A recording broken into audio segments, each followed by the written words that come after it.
I want to start today by asking you to do something that sounds incredibly simple, almost deceptively simple. Okay. But if you actually try it, I mean, really commit to it, it might genuinely freak you out a little. I'm listening. Okay, so I want you to imagine you're sitting in a room in your house. Let's say it's a Tuesday afternoon. The TV is unplugged. The music is off. Mm-hmm. You aren't talking to anyone. Your phone is in the other room, maybe buried under a pillow. Physically, acoustically, the room is dead silent. Right. If we had a decibel meter in there, it would be reading, absolute zero. It sounds peaceful. I mean, ideally, that's the sanctuary we all say we want. Ideally, yes, that's the word. But here's the question I want you, our listener, to answer honestly right now.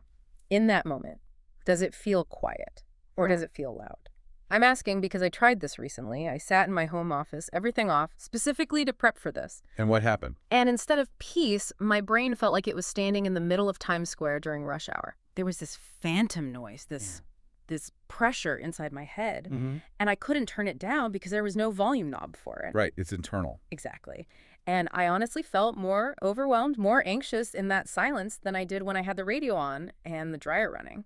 That right there, that pressure, that anxiety is, I think, the defining feature of the modern human experience. It really feels like it. You're describing a phenomenon that we are going to tear apart today. We're looking at a source material titled The Vanishing Silence, the architecture of modern noise. Right. Specifically, we're diving deep into a text called Why Everything Feels Louder Than It Used to. Okay.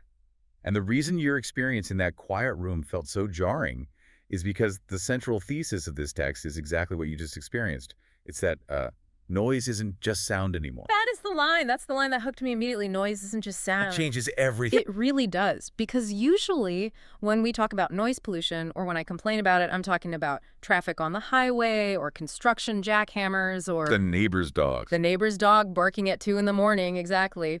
We think in decibels, we think in sound waves hitting the ear. But this source is suggesting that if we only look at sound waves, we are looking at the problem through, like, a drinking straw. We're missing the ocean. Completely. So let's set the stage for everyone listening. What is our mission for this deep dive? Our mission is to unpack the architecture of this modern noise. We need to understand why, as the source puts it, everything is competing for attention. The competition for attention. Yeah. We're going to explore how we got to a place where, and I'm quoting the text directly here, the volume didn't just increase. Our tolerance for stillness disappeared. Oof. That's a heavy one. Tolerance for stillness disappeared. It is. Yeah. We need to look at the sort of structural changes in how we live that have made quiet almost obsolete. And before we get into the mechanics of this, I want to clarify the tone, because the source material is very, very specific about what this isn't. Yes. And I think this is important because usually when people talk about this stuff, it gets preachy, really fast. That's a crucial point. This is not a lecture on digital detox. Thank you. We are not here to tell you to throw your smartphone in a river, move to a cabin in the woods, churn your own butter. And write letters by candlelight. Right. Yeah. None of that. Thank goodness. I think we are all exhausted by the technology is evil speech. It just feels lazy, and frankly, it's not helpful. I'm not going to throw my phone in a river. I need it for work. I need it for life. It is lazy, and it totally misses the point. The source explicitly states this isn't about nostalgia or blaming technology outright. Okay. This is an observational investigation. We're trying to understand the mechanics of why the volume of life feels like it has been turned up to 11, even when the room is silent. So it's about understanding the pressure, not just complaining about the tools we use. Exactly. We want to understand the physics of this new environment we've built. Okay, let's get into the meat of QofeBreak 033. It's a short piece, but it is incredibly dense with ideas. Very dense. It links things we don't usually group together in the same category. It talks about constant stimulation, information density, and ambient stress. And it argues that these things create a sonic-like pressure. That word pressure is the absolute key. If you visualize sound, it's essentially pressure waves moving through the air. That's what sound is. Right. The source focuses heavily on the accumulation of input acting in the same way. It's not just that there's a lot of stuff happening, it's that it stacks up. It stacks up. The text uses this phrasing of things stacking up until, and this is another great line, Calm starts to feel unfamiliar. That's unsettling. It is. Think of it as an inventory of modern loudness. Yeah. We're carrying around a collection of invisible weights. And because they're invisible, because they don't register on a decibel meter, we don't realize they're making noise. But our brain does. But the brain processes them, just like a siren going off down the street. Okay, let's drill down into that, because redefining noise is the first big mental hurdle we have to clear. If noise isn't decibels, what is it? The source defines it broadly as everything competing for attention. That seems like a massive category shift. It is a massive shift, but it's the only way to understand why we feel so constantly tired, so drained. Right. If we stick to the biological definition of hearing sound waves hitting the eardrum, we miss the entire point of the source. The text argues that, from the brain's perspective, noise is simply a signal that requires processing. A signal that requires processing, okay? It's a demand on your cognitive resources. That's Right. it. So biologically speaking, what's the cost there? What's happening under the hood when we get one of these non-sound noises? Think about it this way. When you hear a car honk, your brain has to process that signal. It has to identify it, locate the source, determine if you are in danger, and decide if you need to jump out of the way. Right, a threat assessment. A threat assessment. And that takes metabolic energy. It takes glucose. Yeah. It takes focus. It's a non-trivial biological event. Okay. Now, the source argues you need to apply that exact same mechanism to non-auditory things. Your brain treats a flashing light or a vibration or just a visual mess with the same threat assessment protocol as a loud noise. Okay, so let's make this concrete. Give me an example of how something silent screams for mental space. The classic example, and the one the source highlights, is the silent notification. Ah, yes. My mortal enemy. Exactly. Let's say your phone is on the table right now, the ringer is off, vibration is off, you've done everything right. I'm being a good digital citizen. You're being responsible. Yeah. But the screen lights up, just that little rectangle of light in your peripheral vision. I can feel my eye twitching just thinking about it. In that moment, strictly speaking, there is 0 decibel change in the room. It is physically silent. But your brain has just received a signal. And the signal is, look at me. Exactly. But it's so much more than just look at me. The signal triggers a whole cognitive cascade. What do you mean? Your brain instantly goes, something is here. Someone wants you. Is it work? Is it a friend? Is it an emergency? Did I get that email I was waiting for? Is it spam? That internal monologue, that little spike in cortisol, that diversion of attention. That's the noise. That is the noise. It screams, pay attention to me, just as loudly as someone shouting your name across a crowded room. That makes so much sense. It's the mental energy required to filter the signal. That's what I've never put words to. Yes. If I'm trying to read a book and my phone lights up, I have to actively spend energy ignoring it. I have to physically, mentally say no to it. Precisely. And saying no takes energy. That energy expenditure is what the source identifies as the loudness. Yeah. You are constantly in a state of active filtering. It's like you're a bouncer for your own brain. You are. You're holding the door shut against a gale force wind of inputs. And this leads us to the layering effect that's mentioned in the text. Right. The source notes that inputs don't just happen in isolation. They don't come one at a time. They stack up. The text lists them out. It says constant input, non-stop opinions, visual clutter, notifications, and background stress.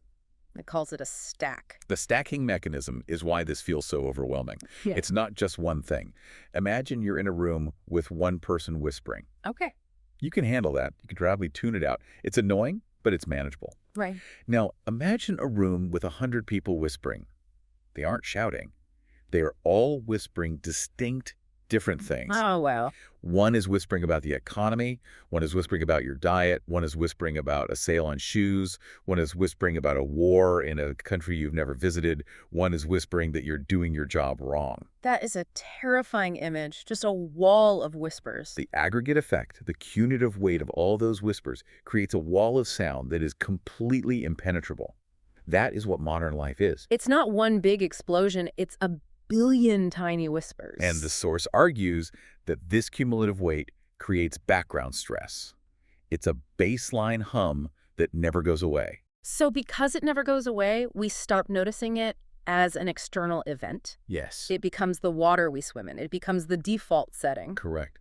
We don't realize how loud it is until we try to find silence. But before we get to the silence, we need to really look at this inventory of loudness. Okay. The source breaks down specific types of noise that I think are fascinating, starting with something I deal with every single day, and I suppose you do too, visual clutter. This one really hit me. The source explicitly calls out visual clutter as a form of loudness. Now, I'm not a minimalist by any stretch. My desk is usually a mess of papers, coffee cups, 3 different notebooks. Same here. But the text suggests that this mess is acting as a form of auditory volume. How does seeing too much create a feeling of hearing too much? Again, we have to go back to the brain as a processor. Visual clutter is data. Just raw data. Every single item on your desk, Yeah. every sticky note, every loose cable, every icon on your computer desktop, every single tab open in your browser is a data point. I have so many tabs open right now. We all do. And your eyes are scanning them constantly. Mm. Even if you aren't looking at them with focus, your peripheral vision is registering them. So my brain is essentially running a constant inventory check. It's saying, that's a pen, that's a cup, that's a bill I haven't paid, that's a wrapper I need to throw away. Yes, a constant low-level inventory. It has to acknowledge them, categorize them, and then actively suppress them so you can focus on your actual work. It takes effort to ignore the mess. A huge amount of effort. Yeah. And the source connects this to digital presence as well. Yeah. The internet is essentially infinite visual clutter. Oh, for sure. When you scroll through a feed, you are exposing your brain to thousands of distinct images, headlines, colors, and fonts in a matter of minutes. So even if I'm just doom scrolling quietly on the couch, thinking I'm relaxing, You're not my alone. brain is actually running a marathon trying to process all that visual input. It's sensory overload. The source links this visual density to the feeling of being overwhelmed. It's a sensory input that the brain must process like sound. You know, it's funny, you've probably had this experience. You walk into a chaotic, messy room and feel your stress levels physically rise. Oh, absolutely. And you might say, I can't hear myself think in here. That phrase is literally true. It's literally true. The visual noise is drowning out your internal monologue because your processing power is being diverted to just making sense of the environment. Exactly right. Which connects perfectly to the idea of notifications again. Even a silent screen lighting up is a loud event because it adds to that visual clutter. It's another data point demanding to be processed. But there is another item on the sources list that I found really unique and, frankly, a bit convicting. I think I know which one you mean. It mentions nonstop opinions as a contributor to the noise. This is, in my view, one of the most insightful points in the entire text. I agree. Usually when we talk about information overload, we talk about facts. Yeah. Too much news, too much data, too many statistics. But this source specifically separates opinions from the rest. Nonstop opinions. So let's parse that. What's the difference in terms of cognitive load between a fact and an opinion? Think about the weight of an opinion versus a fact. Okay, a fact just is. It is raining outside. Okay, got it. I don't really need to do anything with that other than maybe grab an umbrella. Right. It is raining requires very little cognitive processing. You accept it, you store it, you move on. But an opinion is different. an opinion like the rain is ruining the economy, Yeah. or people who like rain are actually depressed and here's why that's bad, or if you don't like rain, you hate nature. Right. Now I have to do something. Now you have a demand on your psyche. An opinion demands a reaction. You have to agree with it, disagree with it, get angry at it, or judge the person who said it. It requires emotional processing. It's not just data. It's a request for validation or a challenge to my worldview. It feels personal. Oh, absolutely. Mhm. And it creates what psychologists might call an empathy tax or an emotional load. An emotional load. I like that. If you are scrolling through social media, you aren't just looking at pictures. You are walking through a gauntlet of people demanding you take a side. Every single post. Politics, diet trends, parenting styles, how to make toast correctly, which movie was overrated. Every single post is a tiny person standing on a soapbox screaming, "Validate me," or "Argue with me." So scrolling is essentially walking through a crowded party where everyone is arguing at the top of their lungs. It's a perfect analogy. Even if you don't say a word, just being in that crossfire is exhausting. Precisely. The source categorizes these nonstop opinions as noise because they prevent the mind from resting. It implies a constant demand for judgment. Yeah. If you are bombarded by 500 opinions a day, which is a low estimate for a heavy social media user, It's about my first 10 minutes of the day. right, that is 500 times your brain has to perform an emotional calculation. That contributes significantly to the feeling that everything is louder because your internal emotional landscape is screaming with reactions. I feel that. It's that feeling of, I don't care, but I'm being forced to care. Exactly. You're being drafted into 1,000 tiny wars every day. Wow. And that leads us to the final piece of this inventory: ambient stress. The source talks about constant input leading to a state where calm starts to feel unfamiliar. That phrase, calm starts to feel unfamiliar, is just haunting. It is. It implies that we have forgotten what the baseline is supposed to be. We've completely lost our reference point. It suggests we've reset our thermostat. Think about the link between stress and sensory perception. When you're stressed, biologically, your senses heighten. You're on high alert. You become hypervigilant. You are looking for threats. It's a survival mechanism. Okay. If background stress becomes your baseline frequency, which the source argues is happening due to this accumulation of inputs, then you are constantly walking around with your gain turned up. You are amplified. So even small inputs feel incredibly loud because you're already primed to receive them. Yes. A door slamming feels like a bomb going off. An email coming in feels like a physical attack. Yes. To summarize this whole section before we move on, the loudness isn't just one thing. It's the aggregate. The stack. It's the visual clutter of our screens and spaces, the emotional clutter of nonstop opinions, and the digital clutter of notifications, all stacking up to create a baseline of ambient stress. It is a multisensory, emotional, and cognitive wall of sound. And that brings us to the most unsettling part of the source material. We've talked about the noise. Now let's talk about the silence. Or the lack of it. Or rather, the lack of it.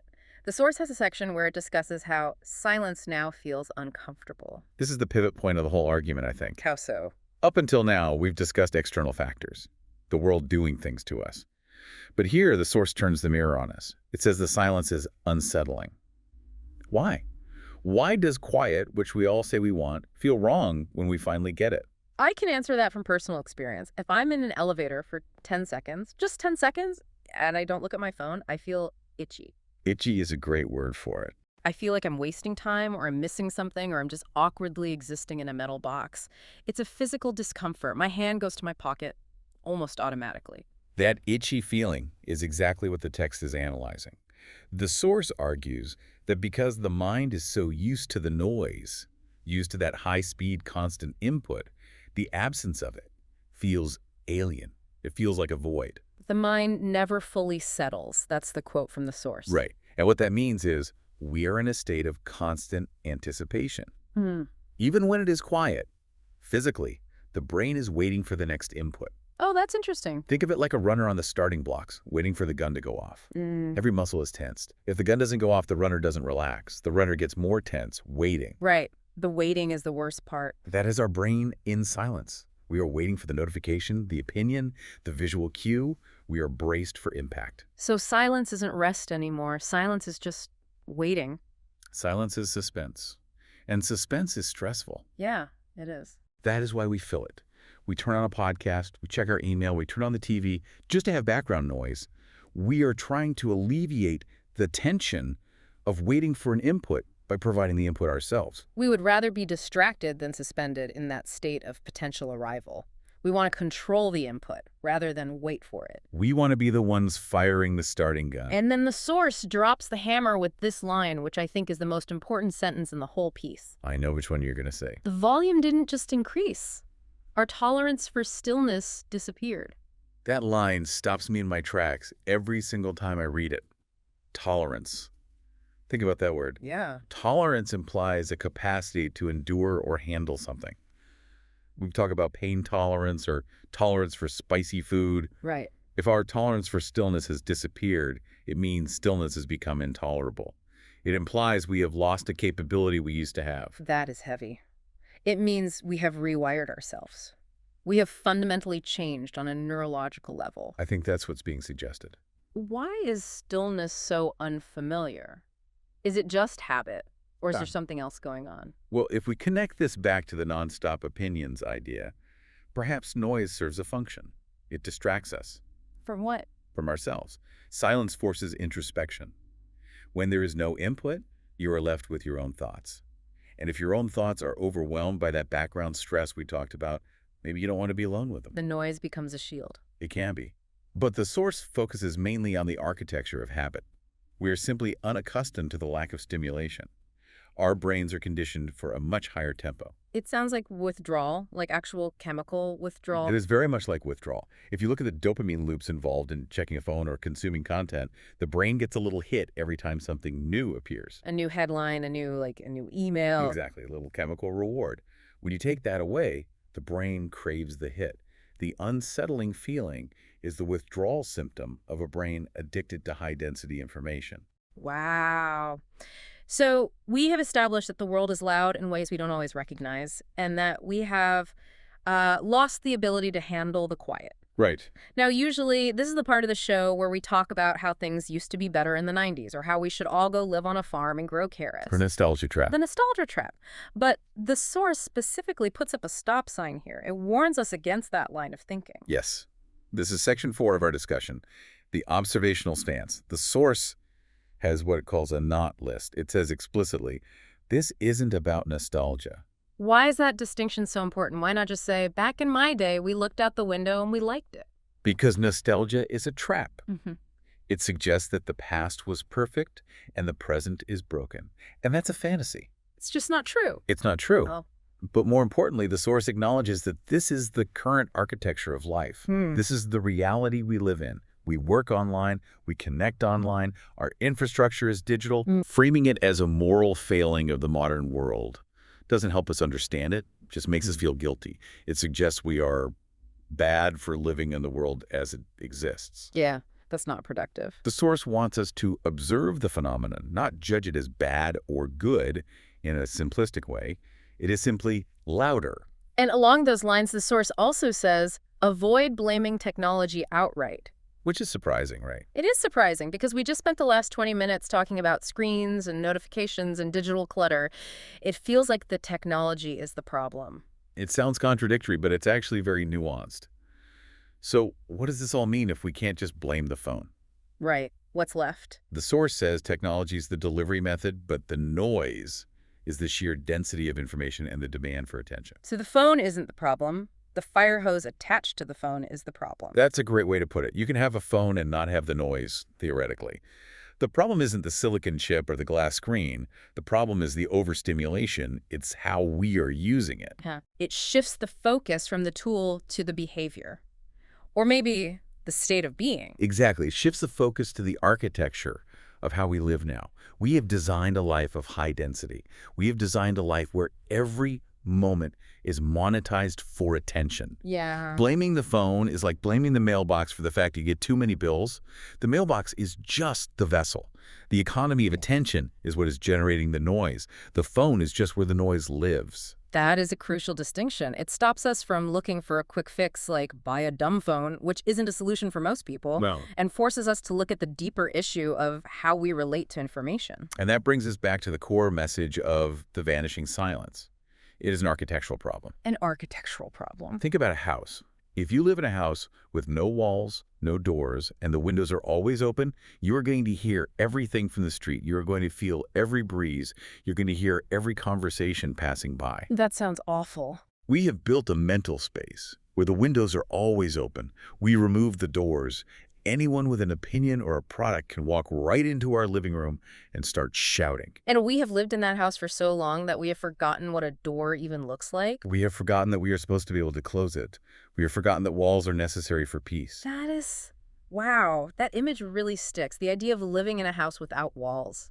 Okay, let's bring this deep dive in for a landing. We have covered a massive amount of ground today. We have.